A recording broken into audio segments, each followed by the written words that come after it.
Halo smart people, dalam video ini kita mau bahas The Richest Man in Babylon by George S. Clason.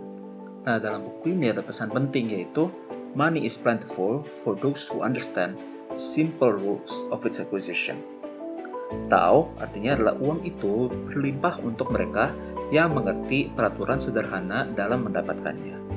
Sebelum gue masuk ke intisari pelajaran dari buku ini, gue pengen dulu ceritain latar belakang ceritanya nih. Jadi, perkenalkan ini adalah Bansir, seorang pembuat kereta kuda. Pada suatu malam dia bermimpi menjadi orang yang kaya, walaupun dia sebenarnya hanya orang biasa. Nah, dia punya teman bernama Arkad, yaitu orang terkaya di Babylon. Saking kayanya, Raja Babylon itu datang ke dia ketika butuh bantuan finansial. Nah, jadi si Bansir pun bertanya ke Arkad, kenapa kita bisa beda gitu? Dulu kita setara, belajar dari guru yang sama, bekerja sama keras, terus kenapa dia bisa jadi sekaya ini? Arkad pun menjawab, yang membuat jalan kita berbeda itu adalah gue nggak tahu cara mengumpulkan uang, tapi gue belajar dan menjadikannya itu tujuan untuk hidup gue. Nah, di sini itu Arkad menemui seorang pemberi pinjaman uang, di mana dia dikasih beberapa tips untuk mencapai kekayaan. Yang pertama adalah kekayaan dia itu dimulai saat dia menyadari sebagian uangnya itu adalah milik dia untuk disimpan. Kenapa? Karena dalam hidup ini kan kita nggak bisa hidup tanpa pengeluaran. Kita bekerja itu ujung-ujungnya bukan untuk diri kita, tapi untuk orang lain. Nah, jadi untuk menjadi kaya, itu kita harus menyimpan uang, dan uang itu harus menghasilkan uang lagi. Maka kita harus membayar diri sendiri dulu, baru gunakan sisanya untuk kebutuhan. Nah, kemudian 1 tahun ini datang lagi dia. Bansir sudah menyimpan 10%, dia invest ke pembuat batu bata untuk membeli batu berharga. Tapi dia ini udah tahu Bansir pasti akan rugi, maka dia ngomong ini.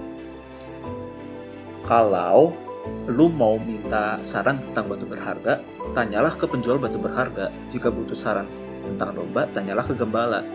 Tanya kepada orang yang mengerti apa yang dibicarakan. Nah, kita fast forward di sini Bansir itu sudah investasi dengan benar. Dia invest ke pembuat tameng untuk membeli perunggu, dia menjadi pengurus tanah sang pemberi pinjaman. Nah, ini adalah jalannya dia menjadi orang terkaya di Babylon.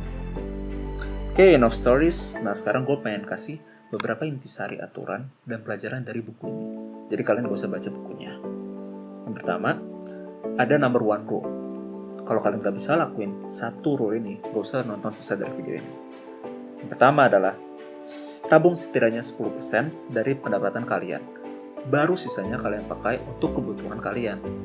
Terus ada 7 obat untuk dompet tipis. Apa itu? Jadi yang pertama, mulai menabung. Ingat yang hukum tadi. Yang kedua, kontrol pengeluaran. Tabung dan investasilah lebih banyak. Buat tabungan bekerja. Jadi uang kita harus menjadi investasi.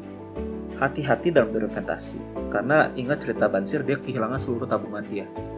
Terus punyalah rumah, karena ini jadi investasi dasar dan juga aset kita. Pastikan ada penghasilan di masa depan jika misalkan ada sesuatu buruk yang terjadi, seperti asuransi. Investasi ke diri sendiri untuk meningkatkan kemampuan kita. Terus ada 5 hukum emas. Apa itu? Jadi yang pertama, mirip. Simpan 10% dari pendapatan dan jangan gunakan untuk apapun, bahkan untuk investasi. Yang kedua, uang itu akan menghasilkan uang jika kita bisa menemukan tempat untuk dia bekerja. Uang akan berlindung di tuan yang menanamnya dengan hati-hati, dibimbing oleh orang bijak.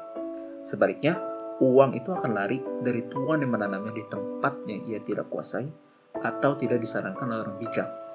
Uang juga akan lari dari tuan yang mengharapkan pendapatan yang tidak mungkin, mengikuti ajakan penipu, dan mempercayakan uang karena dorongan tidak logis, seperti cinta. Jadi intinya adalah, kalau kita mau invest, kita harus invest dengan logis, tanpa emosi. Itu aja. Lalu ada panduan dalam berinvestasi. Usahakan untuk investasi di tempat yang aman. Hasilnya lebih sedikit, itu nggak apa-apa, daripada risiko yang tinggi.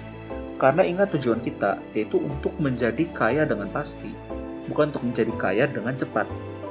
Yang kedua adalah, misalkan kita nanti sudah memiliki uang yang relatif banyak, dan orang lain itu menekan kita untuk investasi pada mereka. Ingat 2 hal ini. Kita tidak obligasi untuk investasi atau meminjamkan uang ke mereka. Dan sebelum membayarkan uang, kita harus yakin bahwa mereka itu mampu mengembalikan uang, serta tujuan mereka itu bijak. Orang yang beraksi itu disukai oleh Dewi Keberuntungan, karena keberuntungan itu bukan sesuatu yang random. Keberuntungan itu adalah kesempatan yang sering lepas karena orang itu suka mengganggu. Jadi kalau kalian mau beruntung, jadilah manusia yang cepat meraih kesempatan, karena dunia nggak akan nunggu kalian siap. Beberapa pelajaran lain dari buku ini adalah, yang pertama, dalam hidup kita butuh perlindungan. Jadi carilah asuransi dan investasi yang aman. Yang kedua, manusia dengan jiwa budak akan mengeluh. Manusia dengan jiwa bebas akan mencari jalan keluar. Bagilah uang kalian seperti ini, 10% untuk disimpan, 70% untuk kebutuhan, dan 20% untuk hutang. Final words dari buku ini adalah, sebagian besar manusia membenci kerja keras, sedangkan kerja keras adalah teman terbaik kita, dan seharusnya menjadi sumber kesenangan.